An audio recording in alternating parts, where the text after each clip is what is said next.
Yann Chaillot est un brave type d'Orléans, il se baladait en sifflotant quand il a vu le carnage. Un môme de 16 piges qui jouait les Mike Tyson sur un mec en chapeau noir.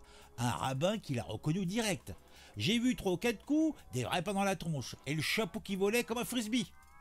Il a ramassé le bonhomme, un peu de sang au cou, l'air d'un mec qui a pris un tremplin de face. Tout le monde était là, bouche bée, comme si on jouait un mauvais film. Bon, que dire?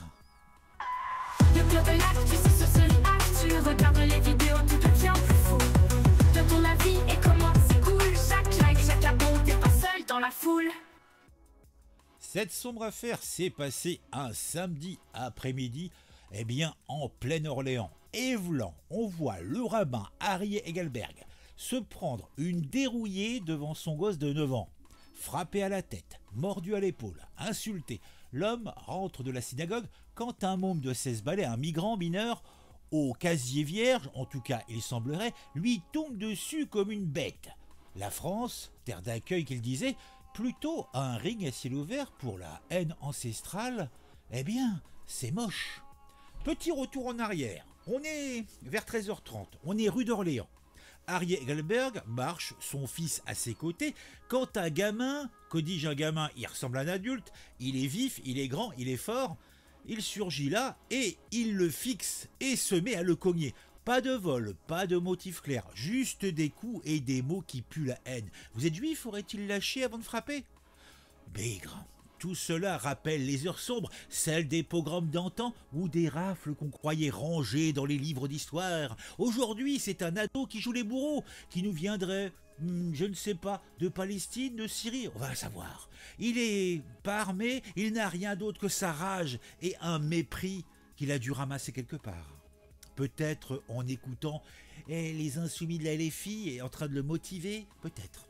En tout cas, des témoins parlent. J'ai vu plusieurs coups, au moins 3 ou 4, assez violents, raconte un passant à la chaîne BFM TV qui passait par là aussi. Le rabbin saigne du cou, son chapeau roule par terre, piétiné comme un symbole. Tout le monde est sidéré, mais personne n'a vu venir le coup.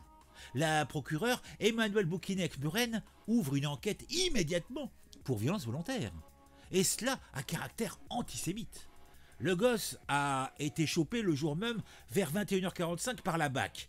Menotte au poignet, direction la garde à vue. Mais qu'est-ce que ça change?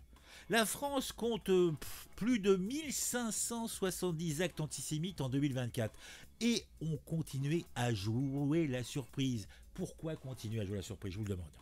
Donc en tout cas, il va sans dire que les réactions pleuvent, bien sûr, comme d'habitude. Macron dégaine un tweet. L'antisémitiste est un poison qu'il dit, promettant de ne pas céder ni au silence ni à l'inaction. Manuel Bompard, un des pyromanes des plus connus de France, de la France insoumise, lui condamne, il appelle à l'union contre tous les racismes. Non, il n'y a pas des racismes, il y a le racisme. Pourquoi l'étendre? Le racisme se suffit à lui-même. Pourquoi essayer de trouver des petits frères? Jordan Bardella, lui, pointe une fièvre antisémite attisée par une extrême gauche incendiaire.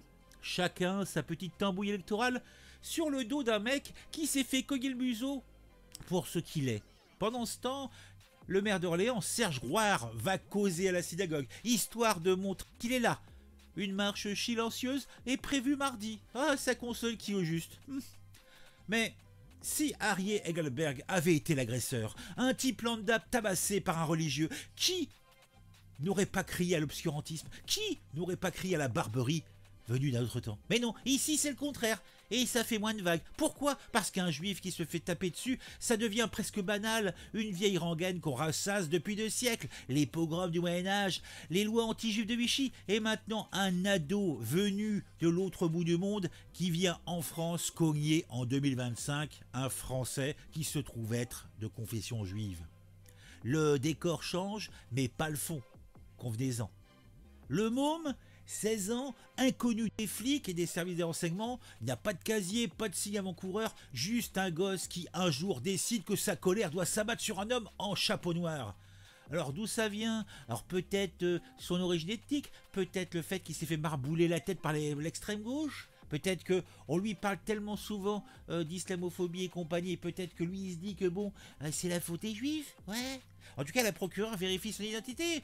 Elle a donné un nom mais pas de papier. Le gars en garde à vue, il dit quoi? Rien n'a filtré pour l'instant. Peut-être qu'il a grandi dans une France où on laisse traîner la haine, où on se contente de hausser les épaules quand ça sent le roussi. De son côté, le ministre israélien Gédéon Sa'ar parle d'une attaque infâme. Il appelle l'Europe à bouger. L'Union des étudiants juifs de France organise un rassemblement place de la Bastille dimanche soir. À Orléans, on prévoit une marche mardi à 18h. Et tout ça pourquoi? Pour montrer qu'on est là, qu'on encaisse mais qu'on ne plie pas. Pourtant, derrière les pancartes et les discours, il y a comme un goût d'impuissance. La synagogue d'Orléans, derrière la cathédrale, tient son assemblée générale ce dimanche, vous le voyez. Le hasard du calendrier qu'ils disent. Le hasard, mon œil. Moi, je trouve que c'est un petit peu facile. Ici, on cause, on manifeste, on tweet, mais le fond reste pourri. Ariel Goldberg est chez lui, choqué, mais ça va. En tout cas, c'est ce que nous dit Ariel Goldman. Et son gosse de 9 ans, lui, il a vu quoi? Un père à terre? Un monde qui bascule? Non, cette histoire n'est pas drôle. C'est triste à pleurer. Vraiment, triste à pleurer.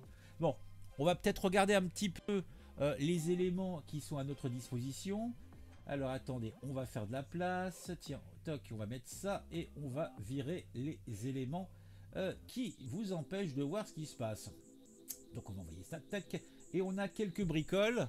Alors, il a été identifié. Donc, on a l'identification. Il est connu sous au moins 3 identités. Une marocaine et 2 palestiniennes. Donc, et ce gars n'a aucun problème. N'a jamais rien fait de mal. Il a besoin d'avoir des multi-identités. C'est curieux quand même. Après l'agression du rabbin d'Orléans, le maire évoque un étranger qui n'a rien à faire ici. Oh, les heures les plus sombres. C'est un acte antisémite caractérisé odieux puisqu'il s'attaque à un homme et à son fils de 9 ans. C'est insupportable et c'est avéré. Eh ben dis donc, l'agresseur, lui, est un étranger qui est arrivé d'on ne sait où et pour l'instant et qui n'a rien à faire ici. Donc j'appelle maintenant à dire ça suffit. Ce ne sont plus des mots, ce sont des actes. Eh ben dis donc. Quel suspect? Un jeune margoulin de 16 printemps. Oh mon Dieu. Eh bah, alors on a même la séquence, hein. Un rabbin est agressé à Orléans samedi 29 alors qu'il rentrait de la synagogue accompagné de son fils de 9 ans. Plus tard dans la soirée, un adolescent de 16 ans a été arrêté. Emmanuel Macron a réagi ce matin. L'antisémitisme est ni au silence ni à l'inaction, a-t-il déclaré. Les représentants de la communauté juive de France se disent eux aussi indignés. Ça doit alerter la conscience nationale parce que l'antisémitisme commence toujours par menacer les juifs, mais in fine, c'est à l'ensemble du socle républicain qu'il s'attaque. C'est, je crois, le message qu'il faut aussi entendre. Une enquête est ouverte pour violences volontaires commises en raison de l'appartenance réelle ou supposée de la victime à une religion. Eh ben dis donc, et donc on a même carrément Amaury Brelet qui a la séquence. Donc après ça a été pris par une automobile qui était juste là. Info, vidéo d'agression du rabbin d'Orléans, Ariel Engelberg, alors qu'il rentrait de la synagogue avec son fils de 9 printemps. Ce samedi, le suspect d'adolescent de 16 ans a été interpellé dans la soirée. Attends, regardez un peu. On voit des trucs, voilà, c'est un match. Oh ouais, bon, on voit pas grand chose, on voit que la fin de la séquence. Donc, il y a un mec qui est intervenu. Donc il a réussi à. Donc là, il passe là. Franchement, le gamin de 16 printemps, c'est un Golgoth, hein, ça va. Hein. Ah, c'est un petit peu comme le petit Naël, hein. Les photos qu'il nous montraient un petit gamin. Après, on a vu les vraies photos. Le gars, c'était un bœuf, quoi. Donc, toujours très suspect, hein. Le suspect décrit comme un de type maghrébin par la victime a dit être palestinien, mais cela reste à vérifier. Ouais. Il serait connu, alors il serait connu, donc il aurait du tage. Eh ben dis donc. Bon, tout cela des points beaux, tout cela des points propres. Allez, on a fait le tour quand même, mes bons amis. Dites-moi ce que vous pensez en commentaire. On se retrouve très vite.